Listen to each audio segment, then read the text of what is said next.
আসসালামু আলাইকুম everyone, welcome to my YouTube channel চাঁদপুরের কন্যা মায়াবতী। তো হাজব্যান্ড বাজারে চলে গেছে, বড় মেয়ে স্কুলে চলে গেছে, আর এই দিক দিয়ে আমি অনেকক্ষণ কোরআন শরীফ পড়ে তারপরে এখন চলে আসলাম কাটা বাছা করার জন্য। কারণ এগুলা নামাজ পড়ে আর করতে পারি না, সময় থাকে না। যেহেতু নামাজের পরেও আবার বাচ্চাদেরকে খাওয়াইতে হয়, আর নিজেও একটু কোরআন শরীফ পড়ি, এ কারণে আর এগুলা করার পরে আর টাইম থাকে না। তাই আগেভাগে গোসলের আগে আমি এগুলা সবসময় করে থাকি। অনেক দিন হয়েছে শাক খাই না, তো হাজব্যান্ডকে বলছি শাক আনার জন্য। ও লাল শাকের কথা বলছিলাম, বাট ও লাল শাক পায় না, কলমি শাক নিয়ে আসছে। এদিক দিয়ে আবার আমি উঠানটা একটু ঝাড়ু দিয়ে নিতেছি। যে কোনো কাজ আমি গোসলের আগেই করে ফেলি, গোসলের পরে আর করতে ইচ্ছা করে না। আর গোসলের পরে নামাজ টামাজ পড়ে তারপরে একটু কোরআন শরীফ পড়ে একদম রান্নার কাজে চলে যাই। তো এই যে এখন আমি রান্না করতেছি, মাছের মাথা দিয়ে আমি আজকে শাক রান্না করব। রোজা রেখে কোনো কিছু খেতে ইচ্ছে করে না, মনে হয় যে রোজা যখন রাখি তখন দিনে মনে হয় যে অনেক কিছু খাবো, আর রাতে কিছুই খেতে ইচ্ছে করে না। মাছ মাংস প্রতিদিন ভালোও লাগে না, এ কারণে আজকে একটু শাক রান্না করব। এক চুলাতে আমি মাছের মাথা ভাজি করতেছি, অন্য চুলায় আমি ছোলাটা রান্না করতেছি। মাটির চুলার রান্না অনেক মজা, যতই আপনি গ্যাসে রান্না করেন না কেন মাটির চুলার রান্নাই সবচেয়ে বেশি স্বাদ হয়। তো এই যে আমি ছোলার জন্য মশলাটা কষায় নিতেছি। ছোলার ভিতরে আমি আবার একটু শুকনা মরিচ অ্যাড করি। আমি সবসময় রোজার আগে শুকনা মরিচ গুঁড়ো করে রাখি, তা প্রতিদিন আর আমার ভাজতে হয় না, এতে করে আমার সময়ও বাঁচে। আর প্রতিদিন ভেজে হাত দিয়ে গুঁড়া করলে হাতও জ্বলে, এই কারণে আমি ব্লেন্ডার করে নেই। তো আমি একসাথে অনেকগুলো ছোলা আজকে রান্না করে নিচ্ছি, আমার 2-3 দিন চলে যাবে। দেন আমি এই যে একটু ধনেপাতা অ্যাড করে নিলাম শেষে দিয়ে। আমি ছোলার ভিতরে কিন্তু জিরার গুঁড়িও অ্যাড করেছি। আমার ছোলা হয়ে গেছে, এদিক দিয়ে আমি আবার এখন শাকটা রান্না করব। তার জন্য আমি মশলা কষাইতেছি।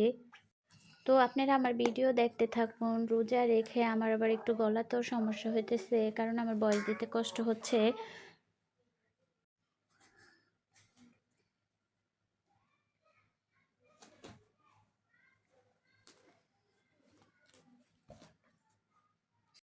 মশলা কষিয়ে তারপর এখন আমি শাক দিয়ে দিচ্ছি। শাকটাকে মাছের মাথা দিয়ে এখন রান্না করে নিব।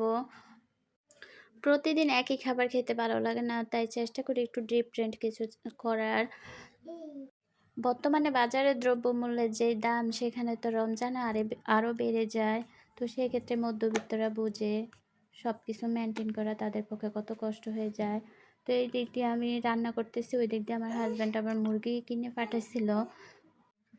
এদিক দিয়ে আমার চাচি শাশুড়ি আবার আমাকে হেল্প করতেছে, মুরগিগুলো কেটে দিচ্ছে। আমি যেহেতু রান্না করতেছি তাই এগুলো কেটে নেওয়া আমার পক্ষে সম্ভব হচ্ছে না, তাই আমার চাচি শাশুড়ি আমাকে হেল্প করতেছে। অ্যাকচুয়ালি ফার্মের মুরগি আনলে সেটার একটা বাজে স্মেল আসে, এই স্মেলের কারণে আমি কাটতে পারি না।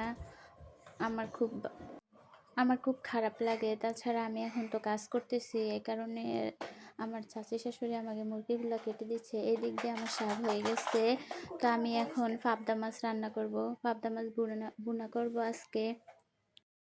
সেহারির সময় তো আর শাক দিয়ে খাওয়া যাবে না, তাই পাবদা মাছ ভুনা করতেছি। পাবদা মাছগুলো আমি একটু হালকা করে ভেজে নিব। রান্না করে ভিডিও করা একটু টাফ হয়ে যায়, তাই ভিডিওগুলো একটু এদিক ওদিক হয়ে গেছে। তো এই যে এখন আমি মাছ ভুনা করার জন্য মশলা কষিয়ে নিতেছি সব কিছু দিয়ে। আমি একটু তরকারিতে ঝাল কম দিই, আমার বাচ্চারা যেন খেতে পারে। তাছাড়া আমরাও খুব একটা বেশি ঝাল খেতে পারি না, প্রবলেম হয়ে যায়। আমাদের ঘরে সবারই মোটামুটি গ্যাস্ট্রিকের সমস্যা, এ কারণে আমরা খুব একটা মশলাদার খাবার বা ঝাল খাবার খেতে পারি না। তাই আমি চেষ্টা করি আমার তরকারিতে কম মশলা ইউজ করার জন্য। গাদা গাদা মশলা ইউজ করলে যে একদম তরকারি মজা হয় এমন কোনো কথা না, অল্প মশলার ভিতরে তরকারি মজা হয়। এখন আমি ইফতারিগুলো ভেজে নিব। তো এই যে আলুর চপগুলো ভেজে নেব। আসলে প্রতিদিন এগুলা খেতেও ভালো লাগে না, আর তাছাড়া রমজান মাস সবার ঘরে ঘরে এগুলাই থাকে। আমার দোকানের স্টাফকে যেহেতু আমার এগুলা দিতে হয়, এ কারণে আমি প্রতিদিন ভাজি, না হয় প্রতিদিন একই ভাজা পোড়া খেতে ভালো লাগে না। একটু চিড়া টিরাও খেতে চাই, বাট পারি না। চিড়া খাইলে আমার আবার একটু ঠান্ডার সমস্যা হয় এই কারণে।